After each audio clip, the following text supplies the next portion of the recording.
game last week? He had a good first start. Teddy is a mature kid. You know, we knew even when he came in as a mid-year that he was going to be a good player early. And, you know, just continuing the development process all throughout fall camp. We got an opportunity to give him a go this past week, and he answered the bell, so proud of him. What did he do well?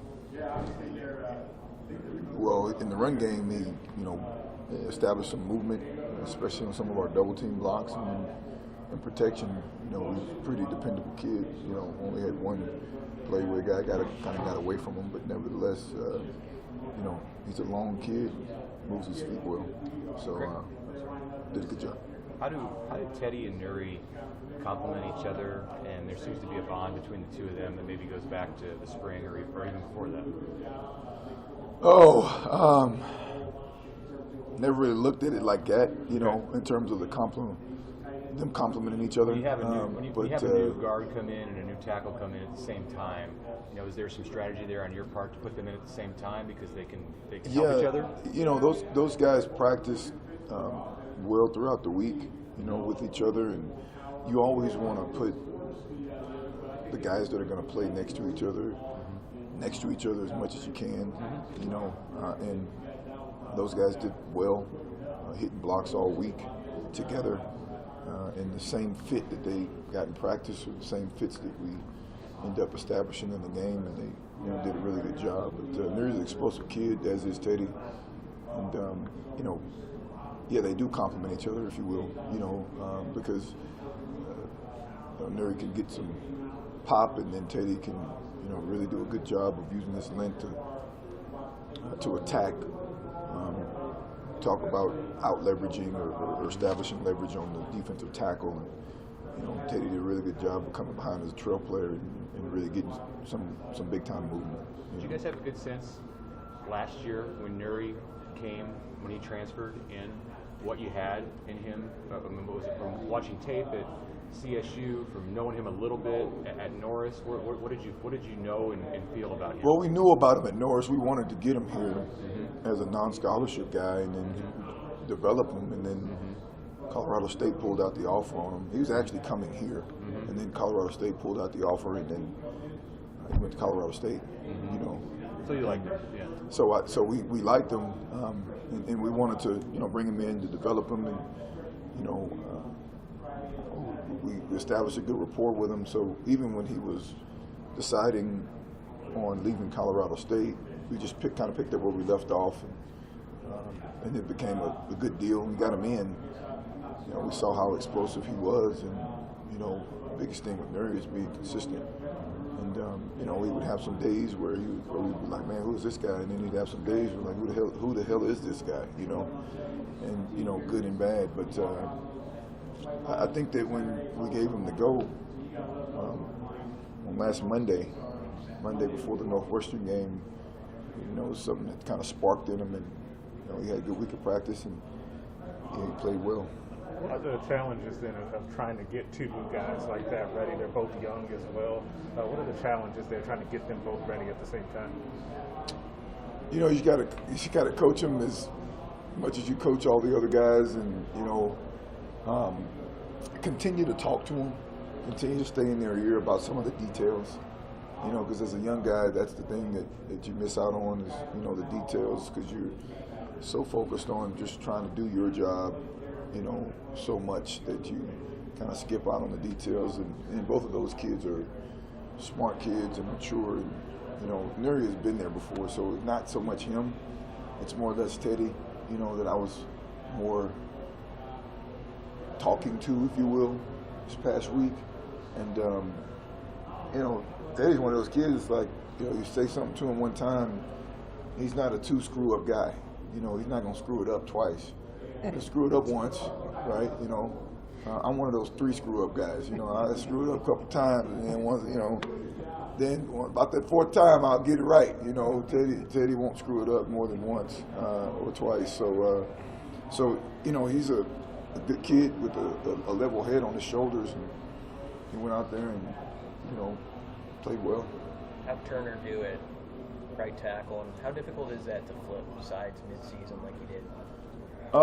It's not easy, but Turner is a good kid with that wants to do everything he can to help this program, his team, and he did a good job of making the transition. He get into practice, and in the game, he played well. And there's some things that we got to continue to work the kinks out with him in terms of footwork and fits and things of that nature, which is naturally going to happen as you move and you make the transition. But I tell these guys all the time, you guys want to play in the NFL, you got to be able to play multiple positions. You got to play right side, left side. You got to play tackle and guard. You got to play center and guard, etc. So, I think that he took well to it, and he's continually getting better at it. Hey Greg, how to make a shakeup like that at Game 6? How rare is that in your coaching career to literally kind of flip a whole side and move a guy to the right? Have you ever been a part of that or seen much of that over your time, especially at this level of football? At college, not really. In the NFL, yes. Heck, you got a 20-week season, and you got to get a guy that you just got off the street, prepared, ready to go. So you just kind of put your mind in that mindset. Generally speaking, rarely would you have the starting 5 guys, in the NFL that you begin with there at the end of the season. There's somebody's going to get put on IR or short-term IR or whatever. So this kind of same situation. You got a guy flipping aside, then you got to bring a guy up. Neary had played a lot of right and left. So getting him dialed in to only left. With the technique and the communication, et cetera, and a lot can be said about Cam Jurgens and Matt Sichterman, because those are the guys that were the glue behind this whole drill. Those guys, especially, Cam, because Cam has to work with a new guy next to him, and Cam's had to work with a new guy at left guard about 4 times this year. Because we've had multiple guys playing that position this year, trying to find the best fit, personnel-wise at that position. So kudos to those guys, that have kept this thing steady. Sick over there on the right side, now working with Turner, where he was working with Bryce for a long time. So, a lot can be said about the guys that are around these guys that are making their first start, or, in Neary's case, he's not making his first start, and that was the thing I said earlier. He started games before in college football. It was Teddy that I was most, not concerned with, but I was, keeping a good eye on time. What's this season been like for you, and have you learned something about guys, through maybe some tough stuff early on that you picked up on? Yeah, I mean, every season has its own personality. Every season does, and every season has its own adversity. You got to take it for what it is, and you look yourself in the mirror and say, I got to get better at this, I got to get better at that, I got to get better at this and that. And you got to be real with yourself, you got to be real with the kids, you got to be real with everybody. You can't run from it. You got to freaking say, hey, you put your head, you get back in the office, and you keep coaching, and you keep trying to get better, and you keep on stressing the things that you've been stressing in some of the drills that you've been running that have been successful, and you try to make up new things to try to see what else can work, and you go from there. And adversity is adversity, and you got to meet it head on. We've been able to run the ball around here, since I've been here, and this year we haven't been able to consistently. You can just say, it's this, that, it's this. No. Or you got to tweak the margins. You got to find a way to continue to get better every single week, because it's life. So if I'm going to tell that to my girls, then I better be going to work and telling it to the boys too, because that's what I stress to them. I'm talking about my daughters right now, right? I don't know if you knew I had 3 daughters, but anyway, but yeah, like that's what happens in life. What have you seen out of the guys who they got moved to backup, but the guys who maybe struggled a little early, Benhart, Piper, what response have you seen from them? Those guys have been professionals, man. I mean, I'm talking about, you know, Ben Hart. You know, certainly he got in, and I hated for him. He had a false start, and, you know, whatever. But you know, he had a good week of practice last week. You know, he's having a good week of practice this week. You know, same, you know, as has been for Piper here for the last couple of weeks. You know, those guys, you know, they don't worry about all of that stuff. They just want to get better, and they just want to, you know, do what they know they can do to put themselves in a better position to, you know, play. You know, 'cause I tell them all the time, we need you. You're only called on. You know, guy turns an ankle, guy does this, guy does that. You know, you're in. You know, and if you're in the tank, then that does nothing for anyone. How much easier was made your job having a guy that runs that hard, getting through contact? Yeah, man, he came out and, you know, he ran well. Very proud of him. You know, it's can you do that consistently? You know, can we hit those same blocks consistently? Can we hit the hole consistently? You know, and that's, you know, that's what we're working on. That's what we're, you know, it's funny. I showed yesterday. I actually showed about 20 plays of the game, and I interspliced them with 20 plays from practice that came out the exact same way. Like, literally, it's like carbon copy, right? You know, that paper that you get that you can write on, it just bleeds through those other pages. Well, basically, you know, same blocks that we hit, the way that the ball hit through the hole, you know, gap schemes, zone schemes. Showed Adrian, he underthrew the ball that he ended up throwing to Samari in the end zone. You know, underthrew it in practice, learned from it, corrected it the next practice, and then the game he hit it. You know, so it's those plays, man, where you just gotta practice.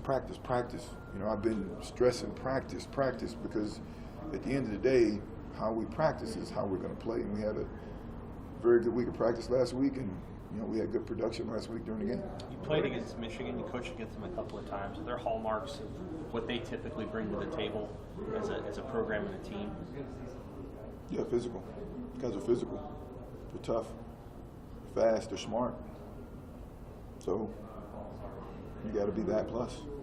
At what point did you guys have an idea that Teddy and Noah would become starters? Because guys improved since they've been in the program. You said how have I? Yeah. I mean, just technique, understanding. Those guys, you know, they have a good feel for the offense. I think you're standing in front of that camera, by the way. Yeah. You're standing in front of his camera. It's good. But no, just, you know, the feel for the offense, you know, the technique, the coaching, you know, the expectations, the standard. You know, those are the things that you're continually preaching, you know, in terms of the process with these guys. And, you know, those guys have embraced it, and they've gotten better every day. One more here, guys. Hey, Greg, one more question about Teddy. Last year, you know, was such a weird year for recruits. They couldn't come to games. You know, they could hardly get to know each other. And you know, Teddy kind of took it into his own hands, along with some other guys, to you know, get that group together and watch games. You know, do the kind of things that you know, I'm sure you would want him to do. Were you aware of that at the time? And you know, what did that say kind of about his you know, readiness to want to be a part of this program? Wasn't aware, but not surprising. Mm-hmm. And, you know, like I said, I came in even as a mid-year with a maturity about him, and a football IQ, and a toughness and a grit, you know, that there are some things that the guy has that you just, you know, they come natural to him. That make his game really good. And then, you know, there's the intangible of love of the game. You know, Teddy loves the game of football. He loves competing, right? So certainly, you know, I would. That's not surprising that you'd say that to me, just because, you know, that's the same person I see every single day. You know, and he's been one of the joys to coach, you know, in this short time of being here, just because you know that everything that you're saying to him, he's taking to heart, and he's going to work his tail off to do what you ask him to do. You know. So, Thank you. hey, thanks, guys. Appreciate it. Appreciate it.